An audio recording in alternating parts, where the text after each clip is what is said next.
Fire Emblem Three Houses had been one of my most anticipated games for months, and after it released back in late July, it then consumed most of my gaming hours.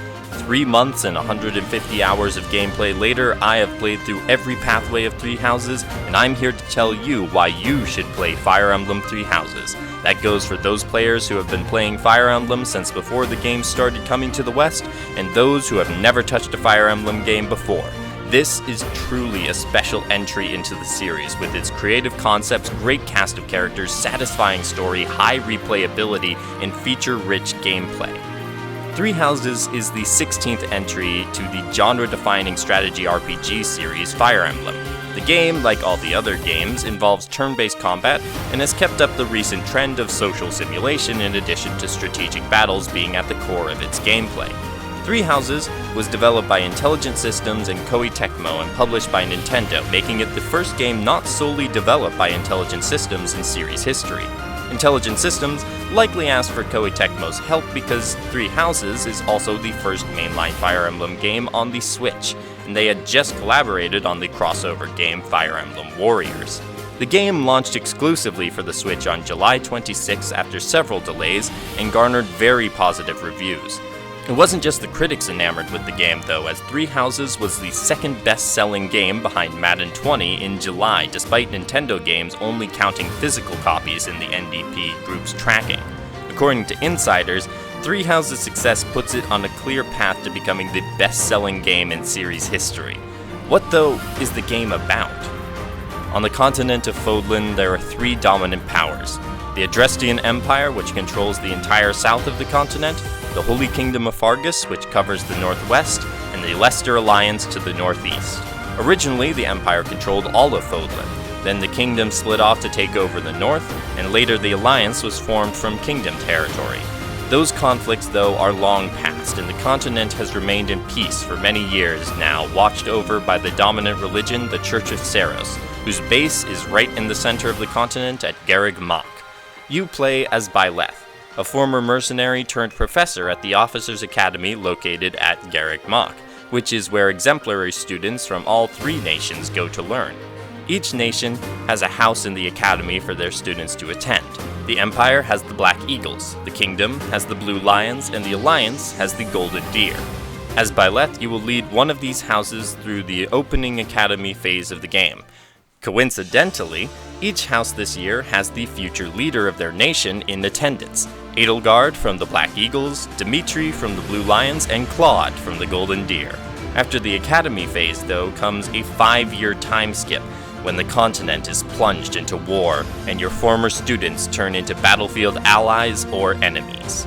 Story-wise then, the game is split into 3 main paths and 1 side path, or at least that's how I view them.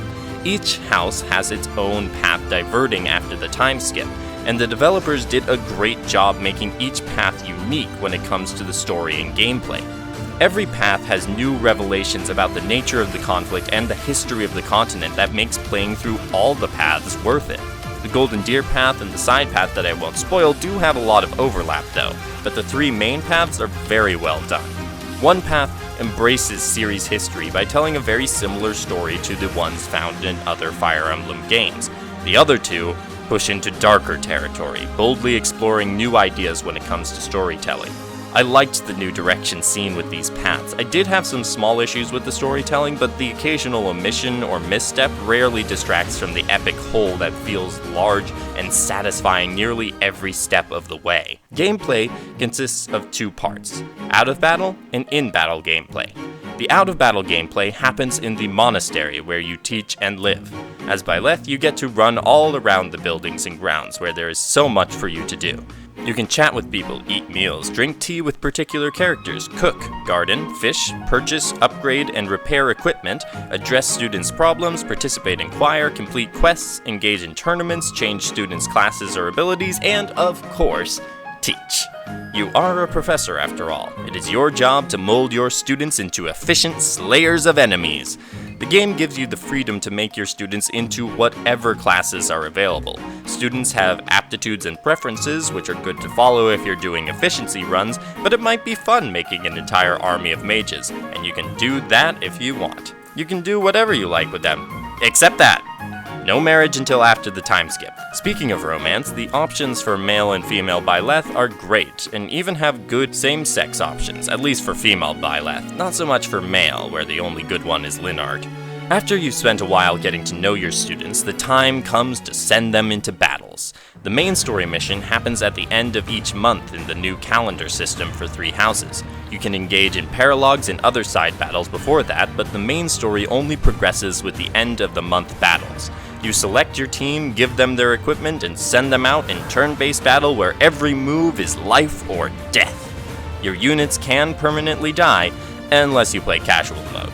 But with the inclusion of Divine Pulse, a way to turn back time, you can redo the moves that led to a unit's death before it becomes permanent. For veterans, this is unlikely to be necessary all that often though, as 3 Houses is not a difficult game, at least by Fire Emblem standards. Note, I have not played Maddening Mode, the most difficult mode that was added a couple months after the game's release. There are a few changes to the standard Fire Emblem gameplay system, mainly doing away with the weapon triangle, changing the magic system to eliminate tomes breaking, which, to be fair, never made sense to begin with, and introducing battalions to give the battles a more realistic look, in addition to offering new bonuses. Throughout it all, though, the fun strategy remains as you try to keep your precious little characters alive. Speaking of the characters, this cast is fantastic. Many gems on every path you may walk, and yes, that does include the 3 lords Edelgard, Dimitri, and Claude, too. By limiting the cast to just 30-something characters, a small cast by Fire Emblem standards, they were able to flesh out everyone quite well, and there are few, if any, duds among the group. It is very easy to get attached to these characters almost from the first moment you meet them. They're just so vibrant. This bonding then adds to the devastation of viewing how the time skip affects them, or in some cases, how their pasts still haunt them. Be warned, some of these backstories are dark, or at least as dark as they can make them in a game rated T for teens. Most of those backstories come through in the excellent support conversations between the characters, although the Lord's backgrounds are revealed through the story itself. This is truly one of the most memorable groups of characters in series history, which works for me because I love good character work in games. The characters as units are also pretty well balanced to give every character a chance to be useful from the moment they join till the final battle. There's 1 or 2 characters that get the short end of the stick when it comes to the time they're available to use, but otherwise, if you like a character and want them in your army, it won't negatively affect your playing experience to use them. Some advice though? Use Lysithea. She's incredible. This was another good development for the game because useless units plagued many Fire Emblem entries before this one. It's nice to have this change of pace when it comes to gameplay. Like Shadows of Valentia before it, 3 Houses has full voice acting, and the performances are excellent. I could highlight particular voice actors, but then I would likely end up highlighting all of them. The voice direction clearly was well thought out and helped enhance the characters in the game through excellent nuanced performances from the cast. After the amazing performances in this game and Shadows of Valentia, there is no going back for the series now. The character design likewise was quite good. Each of the characters has a distinctive style. While some of that doesn't come through during the Academy phase because they are all in uniform, the War phase really highlights it, and the 5-year age up for all the characters was pulled off quite well. The background art and cutscenes do not reach the same level. It's not that they're bad, but compared to the art found in other Switch games, it doesn't reach the same level of quality. The animations are generally smooth though, and this concern really only should impact the play of people who really focus on graphics. If that's you, this may not be the game for you, but I assure you most of the time you're distracted by all the good the game is doing to focus on some issues with the graphics. Oh, and the game has quite good UI, at least in my opinion, which is usually not a standout feature for Fire Emblem. Musically, the soundtrack is very nice and appropriate to the various moods of the game, from the lighter themes found during downtime in the monastery to the epic music for battles. Each piece enhances the environment. You will quickly notice though that the main theme for the game is found in so many of the other pieces. I'm just not sure if it was necessary to insert it into every other song, even just as a small part. It's a nice piece of music, but there is such a thing as moderation. Again though, this is a small enough problem and may in fact only really affect me. Fire Emblem 3 Houses was a long time coming, and in my opinion, well worth the wait. It takes a lot of the ambitious ideas seen in entries like Fates and Shadows of Valentia, with aspects such as multiple paths and expanded out-of-battle gameplay, and delivered an excellent experience that lived up to the dreams of its developers. It may have gotten repetitive at the end of those 150 hours, but rare is the game that stays fresh after that long. The gameplay is engaging, the story is easy to sink into and gripping at times, the characters are a highlight, and the presentation, for the most part, backs up the whole game into a polished product. There's apparently even more coming, with an expansion including story content happening in the spring. I'm sure I'll be covering that when it happens, but believe me, this game is a full experience without any additional content. If you want to jump into the game as your first or 16th game in the series, I recommend it if you're interested.